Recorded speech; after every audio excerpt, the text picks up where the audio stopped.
विद्यार्थियों, मनु स्मृति के 7वें अध्याय में समाज के नियंत्रण हेतु, समाज में सुव्यवस्था बनाए रखने के लिए, अपराधियों को दंडित करने के लिए जो राजधर्म है उसकी विस्तृत विवेचना प्रस्तुत की गई है।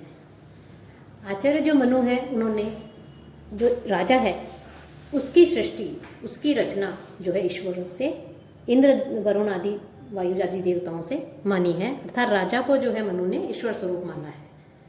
और महर्षि मनु ने राज्य का जो पहला आधार है वो भौतिक माना है। महर्षि मनु का मानना है कि राज्य की स्थापना ऐसी वातावरण में होना चाहिए जहां अन्न का प्रचुर रूप से उत्पादन हो सके, उस राज्य में लोग निवास कर सकें जहां सब तरफ से शांति हो, रोग व्याधि आदि जो है वहाँ नहीं हो, उससे दूर हो, शांत वातावरण हो, रमणीक हो, प्रजागण भी जो है विनम्र हो, और जो जीविकोपार्जन का साधन है वो भी सुगमता पूर्वक उपलब्ध हो जाए। इस प्रकार से मनु ने ऐसे राज्य की जो है स्थापना की आवश्यकता पर बल दिया है। और इसके लिए राजा जो है उसको कुछ विशेषाधिकार भी उसे राजा को प्रदान किए गए हैं। मनु का यह भी कहना है कि राजसत्ता जो है वो राजनीतिक आधार की जो अभिव्यक्ति है उसमें साधन है। राजा और प्रजा के जो कर्तव्य हैं वो कर्तव्य बताते हुए कह रहे हैं कि राज्य के कुशलतापूर्वक संचालन के लिए राजा को देश काल परिस्थिति के अनुसार और शास्त्रों में जो वर्णन किया गया शास्त्रानुसार जो है उसे राजा को न्याय करना चाहिए। साथ ही राजा के आचार, उत्पत्ति, इस्लोक और परलोक में होने वाली उत्तम सत्य पात्रता के विषय में भी बताया गया है। और जो महर्षि मनु है उन्होंने राज्य के कुशल संचालन हेतु 3 अंगों की स्थापना की है। क्योंकि महर्षि मनु ने राजा की सृष्टि इंद्र, वायु, यम, सूर्य, अग्नि, वरुण, चंद्रमा और जो कुबेर है उसके सारभूत नित्य अंश लेकर के राजा की सृष्टि मानी है। अतः राज्य जो है वो भी कुशलतापूर्वक जो है उसका संचालन होना चाहिए। तो राज्य के कुशल संचालन के लिए जो 3 अंग हैं उनमें है कार्यपालिका, न्यायपालिका और विधायिका। कार्यपालिका को महर्षि मनु ने 3 भागों में विभक्त किया है: राजा, मंत्रिमंडल और लोक सेवा। इनमें पहला जो है वो राजा जो है वो राज्य का प्रधान अंग जो है वो राजा को माना गया है और उसकी उत्पत्ति दैवी मानी गई है। उसका देवत्व विधि और धर्म साक्षिप है। राजा का अधिकार जो है वो धर्म नियंत्रित है और वह समाज से मुक्त नहीं है बल्कि समाज का ही एक अंग है। मनु ने राजा के अधिकार की अपेक्षा राजा के जो कर्तव्य हैं उन कर्तव्यों पर अधिक बल दिया है। राजा समाज, विधि एवं धर्म का विषय है और राजा भी जो है वो दंड के अधीन है। राजा दंड को जो है दंड का प्रयोग करने की शक्ति दी गई है क्योंकि बिना दंड के, बिना भय के कोई भी जो है शास्त्र सम्मत कार्यों को नहीं कर सकता। इसके लिए जो है दंड का भय आवश्यक है।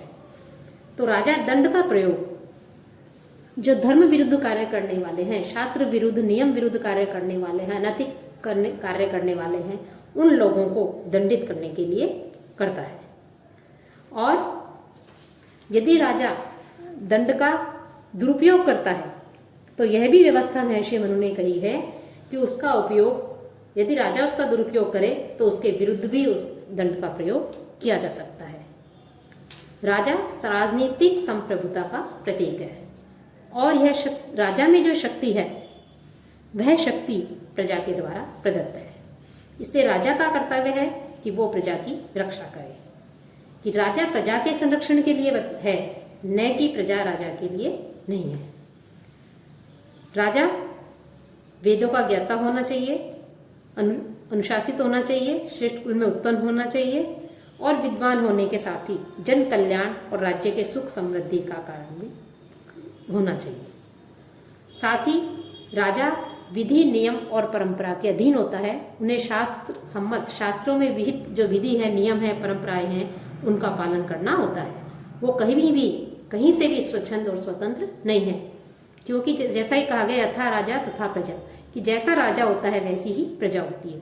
यदि राजा के ऊपर नियंत्रण नहीं रखा जाए शास्त्रों के द्वारा, वो विधि, नियम और परंपरा के विरुद्ध कार्य करे तो राज्य में अराजकता फैल जाती है और उसी प्रकार से जो है प्रजा भी राजा के अनुसार कुमार पर चल करके जो है जो शास्त्र निषिद्ध जो कर्म है उन कर्मों को करने लगती है। इसलिए राजा को सब जो है वो स्वच्छंद और स्वतंत्र नहीं है, वो विधि और नियमों से बंधा हुआ है। साथ ही कार्यपालिका का ही के अंतर्गत ही आता है मंत्रिमंडल, कि राजा जो है वो स्वयं अकेला है, कि अकेला व्यक्ति तो कोई सरल कार्य हो, सुख हो, उसको भी कार्य को करने में भी जो है समर्थ नहीं होता है। इसके लिए भी उसे सहायता की आवश्यकता होती है अन्य की।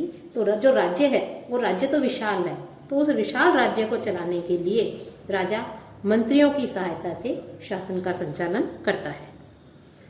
राजा मंत्री, सेनापति और सहायकों आदि की नियुक्ति करता है। और यदि कोई राजा मंत्री, सेनापति आदि से रहित है, मूढ़ स्वभाव वाला है, शास्त्र ज्ञान रहित है, विषयासक्त है, तो वह राजा जो है न्यायपूर्वक कोई भी राज्य शासन नहीं कर सकता। राजा को मंत्रियों की नियुक्ति का और उनके मंत्री पद से हटाने का, पदच्युति का भी अधिकार है। मंत्रियों को युद्ध शक्ति के विभाग, मुद्रा, पुलिस, नागरिक कार्य आदि भी दिए गए हैं। साथ ही राजा का जो है उस राजा का भी एक कार्य है लोक सेवा, कि लोक सेवा करने के लिए, लोगों की सेवा करने के लिए, प्रजा की सेवा के लिए, प्रजा में सुख शांति स्थापित करने के लिए राजा को जो है जो मंत्रियों की नियुक्ति करनी चाहिए, जो लोगों की नियुक्ति करनी चाहिए, वो जो है कुलीन होने चाहिए, विद्वान होने चाहिए, शास्त्रज्ञ होने चाहिए और बलशाली, पराक्रमी, वीर और राज्य के प्रति अपनी निष्ठा रखने वाले, राजा के प्रति निष्ठा रखने वाले जो है लोग होने चाहिए। तो इनको नियुक्त करने का अधिकार, मंत्रियों को नियुक्त करने का अधिकार, ऐसे व्यक्तियों को नियुक्त करने का अधिकार जो है राजा को दिया गया है। राजा जिनका कर्तव्य लोगों की सेवा करना होता है, उसी क्रम में वो जो है प्रजा की सहायता के लिए मंत्रिमंडलों की नियुक्त करता है और जो लोक सेवक हैं, राज्य कर्मचारी हैं, उनकी भी जो है नियुक्ति करना भी जो है राजा के अधिकार और दायित्व के अंतर्गत आता है। साथ ही समाज के कुशलतापूर्वक संचालन के लिए शास्त्रों में जो नियम बताए गए हैं, उन नियमों का पालन करवाने के लिए व्यक्ति एवं समाज के लिए उचित न्याय की व्यवस्था करना और उनकी स्थापना करने का अधिकार भी राजा को दिया गया है। अर्थात न्यायपालिका का प्रधान जो है वो राजा को माना गया है और न्याय व्यवस्था हेतु विद्वान जो ब्राह्मण है उस ब्राह्मण की नियुक्ति की जाती है। और जो न्यायपालिका है उसमें जो विवाद आते हैं, जो 18 प्रकार के विवाद बताए गए हैं, उन विवादों पर विचार किया जाता है और उन विवादों पर विचार करके जो है उचित न्याय जो है राजा को करना पड़ता है। साथ ही मनु ने राजा के जो कार्य हैं उन कार्यों का एक विस्तृत विवरण जो है यहाँ पर प्रस्तुत किया है। राजा के मुख्य रूप से 2 कार्य बताए हैं, आंतरिक शक्ति का विकास और बाह्य शक्ति नियंत्रण। इन दोनों कार्यों को जो है राजा को संपन्न करने होते हैं। मनु ने साथ ही शिक्षा पर भी जो है यहाँ पर बल दिया है और शिक्षा ही ऐसा, राजा को शिक्षा का जो है उचित व्यवस्था करनी चाहिए, ऐसा है लोगों की रक्षा करनी चाहिए, राष्ट्र के कल्याण और समृद्धि के लिए वेदज्ञ जो विद्वान हैं उन विद्वानों को अपने मंत्रिमंडल में समाविष्ट करना चाहिए। सभी प्रकार से राजा को, समस्त प्रजाओं को सभी प्रकार से सुरक्षित जो है उनको सुरक्षा उपलब्ध करवाना, सुरक्षित माहौल जो है वो प्रस्तुत करना, वो देना उनको, और असामाजिक और जो अनैतिक कार्य करने वाले, दुष्ट प्रवृत्ति वाले जो लोग हैं उन लोगों को दंडित किस प्रकार से किया जाए, इसका भी जो है महर्षि मनु ने जो है राजा को पूर्ण अधिकार दिया गया।